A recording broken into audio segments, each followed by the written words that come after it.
La princesa y la plebeya es mejor de lo que recordaba. Es tan buena que si se hubiese estrenado, hoy en día tendría un gran apogeo y un fandom mucho más grande de lo que tiene ahora. Aunque se haya estrenado en el 2004, o sea 20 años antes, sigue superando con creces a varias películas de la actualidad. Pero, ¿qué es lo que hace esta joyita tan buena? Quédate para desmenuzar esta historia punto por punto. No contaré la película de principio a fin porque ya hay varios videos de YouTube resumiéndola y además, ¿quién no la ha visto en su infancia? En esos DVDs de los mercados que venía junto con otras películas, la mía vino con una de La princesa y el sapo y más adelante haré un video sobre esta joyita. Igual de buena y me atrevo a decir la última mejor película de Disney, pero ahora no viene al tema.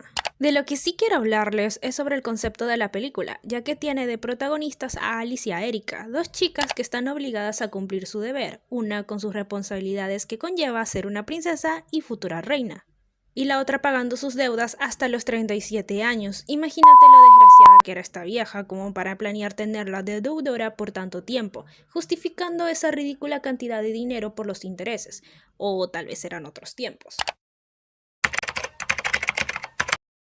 La cuestión es que a simple vista uno podría decir que Erika está más jodida que Alice, porque la princesa ya tiene la vida prácticamente resuelta y esta forma de ver las cosas no se limita a simples historias, sino a la vida real. Suelen e incluso solemos comparar el sufrimiento de las personas, que si a él la tuvo más difícil, que si el otro no tiene derecho a quejarse, etc., como si de una competencia se tratase. Es un tema muy interesante y honestamente me da gusto que una película dirigida a niños tratara el tema apropiadamente, pues no demerita los conflictos por lo que está pasando a Annalise.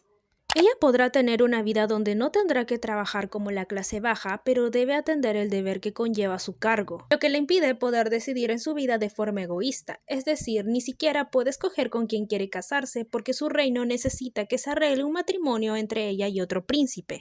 Y cabe aclarar que Annalise ya estaba enamorada de alguien más, no puede decidir en su propia vida y esto orilla a cualquier persona a desarrollar esa ausencia de libertad. A veces no se necesita estar preso para sentir que no eres libre, pues basta con no poder decidir en tu propia vida. Siempre me confundió el hecho de que la gente usase el sufrimiento como un gesto de valor, por así decirlo. Por ejemplo, que vale más el sujeto que triunfó viniendo de la pobreza o de un hogar disfuncional a aquel tipo que tenía la vida normal y que también triunfó. Esto lo piensan de forma inconscientemente y estas conclusiones nacen a partir de una rápida comparación que hacemos. Una comparación lineal, pero en el dolor de las personas eso no tiene sentido. No tiene sentido comparar las situaciones por las que atraviesan dos personas, pues son distintas y todo lo que vivieron son de diferentes formas. Nadie en la existencia vivirá lo mismo que tú has vivido, podrá ser parecido pero jamás exacto. Tu vida se manifestó en lugares y tiempos que nadie podrá vivir y eres hoy el resultado de ello. Entendiendo que una persona puede ser tan compleja, no tiene lógica estar comparándolas. Es un sinsentido creer que Annalise no debería sufrir porque, a diferencia de Erika, ella está bien posicionada. No se trata de la adversidad que está pasando, sino cómo el sujeto lo percibe. No desmeritemos el dolor ajeno ni hagas menos el tuyo. Debemos mantener un respeto hacia los demás y a nosotros mismos en este tema. La película ejemplifica bien esto cuando en el musical de Soy como tú, Erika, sabiendo que vive todos los días en pobreza y Annalise en comodidades, permanece atenta a lo que ella tiene que decir cuando le pregunta por sus aflicciones. No desmerita sus conflictos ni mucho menos se siente más que la princesa por tenerla más difícil. Solo muestra empatía y comprensión hacia ella. Vuelvo a decirlo, me da mucho gusto que la película haya tratado el caso de Annalise con el mismo respeto que con el de Erika, pero ahora vayamos con el tema de la libertad. He visto muchas producciones que tratan el tema de la libertad de forma muy pretenciosa, y siendo una película para vender muñecas lo hicieron bastante bien, pues su concepto dentro de la historia no es más que el poder de decidir en tu propia vida. Erika no podía decidir ir a buscar sus sueños porque estaba atada a una deuda de por vida, ni Annalise quedarse con Julián por sus deberes. Ambas estaban privadas de sus deseos, pero no es hasta el final que por una serie de causas y efectos, o sea, me refiero a la película, que ellas pueden ser libres. Pero lo interesante se maneja casi al final, cuando el rey Dominic le pide el matrimonio a Erika, pero ella le pide esperar, pues quiere cumplir sus sueños primero, y ya después de un tiempo regresa para casarse. Pero Barbie suelta un diálogo que dice, a veces la libertad no significa irse, sino quedarse.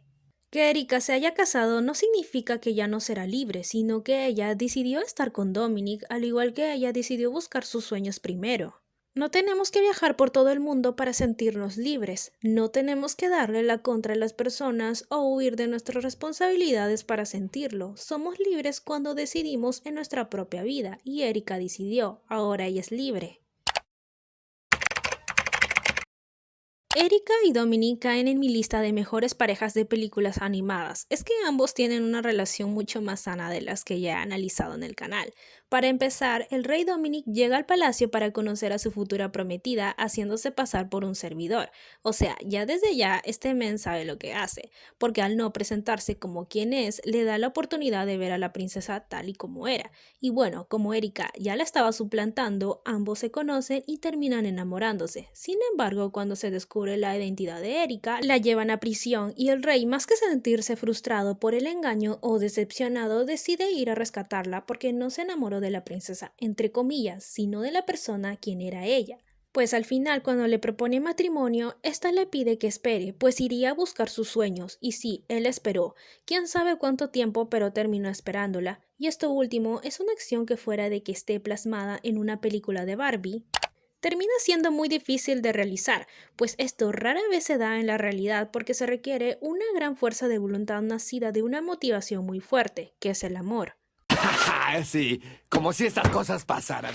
Esto es pura... A ver, tampoco hay que ser pesimistas, Shrek. Como son posibles las tragedias, también son las fortunas. Podemos llegar a sentir ese amor y confiar en la otra persona o recibirlo de alguien más. Lo importante aquí es que mantengamos el respeto por nosotros mismos y por esas personas, pues experimentar algo así es más una suerte que otra cosa. Por último, quería recalcar puntos que no necesitan mucha indagación, pero son igual de buenos que los anteriores argumentos. Son esas cualidades que hacen ser a esta película la mejor de Barbie. Número 1. Ningún personaje está por demás. Una historia está construida por sus personajes, es decir, su presencia debe aportar algo independientemente si ese algo es bueno o malo para el protagonista. Por eso, para darse cuenta cuando un personaje es inútil, basta con imaginarlo fuera de la historia a ver si ésta puede seguir sin este. Y todos ellos en la película cumplen un rol en la historia, desde el villano hasta esos gatitos. Sí, los gatitos, estos cumplen un rol y son bastante útiles. Su ausencia misma no permitiría que la trama se desarrolle como antes, pues de no haber sido por Serafina, Annalise no habría sido secuestrada 2 veces, o también Wolf, quien de no haber estado no habría dado con el paradero de Julián y la princesa. Como ya dije, la aportación de los personajes es independiente de si es buena o mala para el protagonista, mientras aporte a la historia son útiles. Ahora, ¿qué decir del villano Preminger? Para lo que es el tipo de película, este sujeto le cae como anillo al dedo, porque es muy gracioso. O sea, no raya en lo inocente tipo el Dr. Doofenshmirtz, pero es muy carismático. Hasta tiene su propio musical donde explica su plan del inicio. Y a decir verdad, a pesar de la sencillez de su plan, casi funciona de no ser por el poder del guión que estaba en su contra, y además de que tenía de lacayos a estos inteligentes. Tal vez no cayó como un icono de villano en las películas animadas, pero si recuerdas a la película, te recuerdas a Preminger. Él es el ejemplo de que no hay que ser un villano pretencioso para ser memorable. Número 2. Los musicales no están de más. Usualmente si le preguntas cuál es el género favorito de películas a alguien, lo menos probable es que responda el de los musicales. Y esto se debe a que la mayoría de películas de este género los emplea incorrectamente. Los musicales sirven para contarle al público a través de música y a veces de baile información que servirá para desenvolver la trama, y esto si se emplea bien, termina mejorando la película como es en el caso de La princesa y la plebeya. Al igual que con los personajes, podrías quitarle un musical a la película y no transcurriría de la misma forma, pues todos y cada uno de ellos es necesario para que el espectador entienda a los personajes y a la trama. Por ejemplo, Libre ya nos presentan a los protagonistas, sus condiciones y lo que sienten. ¿Cómo decir no? Nos presentan a Premier y sus planes para hacerse con el trono. O Soy como tú nos muestra cuán parecidas son Annalise y Erika debido a sus sentimientos respecto a sus condiciones y demostrará esa química entre las dos, que en escenas normales no podrían haber replicado. Y además que todas las canciones están muy buenas, un sonido instrumental muy bonito que después de años hace que la nostalgia te golpee con mucha fuerza. Ya saben que no puedo poner las canciones aquí debido al copyright, pero si no las has oído aún te recomiendo que le eches un vistazo a YouTube. Aún mejor, mírate la película. A ver, yo no soy una crítica de cine, pero aprecio mucho este tipo de películas, pues La princesa y la plebeya no busca nada más que ser una buena historia, no viene a ondear en temas más complejos como ya lo han hecho en otras películas. Lo que la convierte en una buena cinta no solo recae en una sola cosa, sino en todas las cualidades antes mencionadas, como la forma en la que se centra en un mensaje concreto y lo desarrolla en la película de manera dinámica y graciosa. Y más que nada, a pesar de que es una película para niños, no trata a su público como si no pudiesen razonar.